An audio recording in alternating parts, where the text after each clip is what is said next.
सुखन में साथी सबको आ, दुखन में गॾु गुज़ारे को। मरण खां अॻु घणा माण्हू मरी थी मात वेंदा आहिनि, मुए खां पोइ बि पंहिंजी ॻाल्हि दुनिया में बिहारे को। ज़िंदह माण्हू हूंदा आहिनि, ज़िंदह दिल थी ॾेखारे को।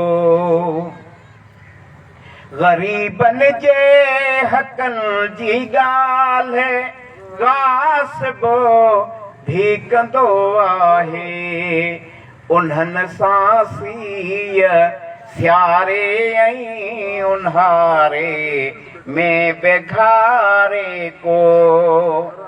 ज़िंदगी हिकु अमानत आ, संभालणो फर्ज़ आ सभ ते, संभाले पोइ वरी तंहिंखे सुधारे ऐं संवारे को। कोई कंहिंजे बि खाधे जो बुखियो हरगिज़ न हूंदो आ, कोई कंहिंजे बि खाधे जो बुखियो हरगिज़ न हूंदो आ। ख़ुलूसे दिल सां लपड़ीअ ते त पाणीअ ढुक पियारे को। कयूं लेखो कहिड़ो लालण, सॼो महबूब था जंहिंखे। कयूं लेखो कहिड़ो लालण, सॼो महबूब था जंहिंखे। असां सारियूं सभिनि खे था, असां सारियूं सभिनि खे था, असांखे भल न सारे को। ज़िंदह माण्हू हूंदा आहिनि, ज़िंदह दिल थी ॾेखारे को।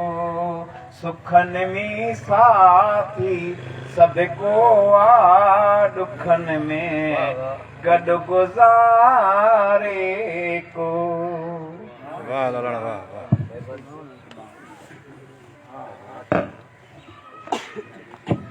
ये हुआ क़िबला लालन सिन्हा साहब जंहिं पंहिंजी शाइरी डेडिकेट कई मरहूम गुलाम जाफ़र लाशारी साहब खे।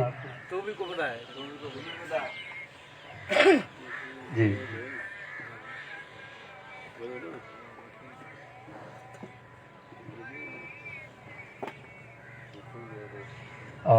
ये भी आऊँ भी डेडिकेट कंदुसि गुलाम जाफ़र लाशारी साहब।